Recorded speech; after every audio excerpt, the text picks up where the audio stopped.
La parole est à monsieur Hervé Solignac pour le groupe socialiste.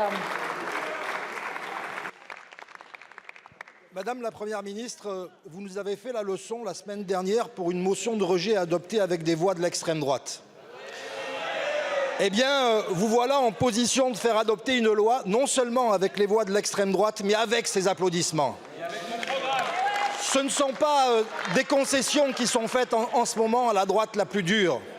Ce sont des compromissions, un jeu minable de transactions sur fond de renoncement qui enterre définitivement le macronisme originel. L'objet même de ce texte vous a échappé. La question migratoire n'est plus un sujet. Le seul sujet pour vous, c'est de trouver une majorité et peu importe le prix à payer puisque la préférence nationale irrigue déjà le texte qui est en train de se préparer. La CMP qui se déroule en ce moment même ne relève plus de la fabrique de la loi. C'est le congrès des petits arrangements, la fin qui justifie les moyens. Vous redoutez qu'un échec sur ce texte signe la fin de votre quinquennat. Eh bien, je vous le dis, une adoption sera de toute façon une victoire à la Pyrrhus. Vos soupirs de soulagement seront vite étouffés par les cris de victoire d'une extrême droite triomphante. Cette séquence prend des allures de naufrage politique et parlementaire. Alors, chers collègues de la majorité, je m'adresse à vous avec respect et solennité. Je vous dis qu'il est encore temps de faire obstacle à ce texte. Chacun d'entre vous a rendez-vous dans quelques heures avec sa conscience. Et je vous dis tranquillement que votre responsabilité n'a jamais été aussi grande, que piétiner sa conscience, ça finit par faire mal, que l'histoire retienne toujours le nom des braves, jamais celui de ceux qui ont failli. Gaullistes, humanistes, progressistes, ne renoncez pas. Soyez à la hauteur de l'histoire qui s'inscrit dans ces heures. Merci Repoussez beaucoup. ce texte. Je vous remercie. La parole est à monsieur Gérald Darmanin, ministre de l'Intérieur et des Outre-mer.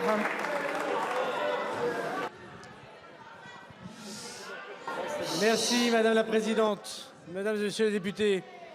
Monsieur le député, venant d'un parti dont la majorité, le président, a proposé la déchéance de nationalité en réformant la Constitution, votre question ne manque pas de sel.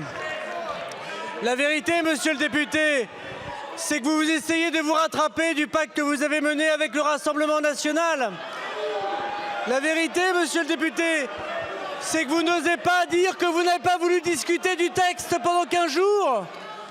La vérité, monsieur le député, c'est que vous n'osez pas dire que à l'Assemblée nationale, en commission, vous avez été battu très largement et que vous avez eu peur du débat à l'Assemblée nationale.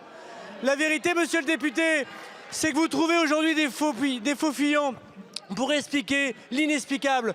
Vous vous êtes levé d'un seul homme avec le parti de Madame Le Pen pour pouvoir applaudir pour quelques instants. Monsieur le député, pour la première fois, puisque la CMP vient d'être conclusive, la loi de la République va permettre d'avoir des régularisations. Même François Mitterrand en 1981 n'avait pas mis dans la loi les régularisations des métiers en tension ou de quelconque sans-papiers. Pour la première fois dans l'histoire de la République, nous allons interdire à des mineurs d'être dans des centres de rétention administratifs. Nous allons offrir à tous les étrangers des cours de français gratuitement et obliger l'employeur à pouvoir prendre ses cours pendant les heures de travail. Offrir des titres de séjour aux gens qui dénoncent ces marchands de sommeil et sanctionner ce que vous n'avez jamais fait, les employeurs qui organisent des filières d'immigration illégale. La vérité, monsieur le député, c'est que nous allons passer de délit en crime tous ces passeurs qui vivent du trafic d'êtres humains parce que vous n'êtes jamais là pour être ceux qui accompagnent les policiers, les gendarmes et les magistrats à lutter contre eux. Je vous remercie.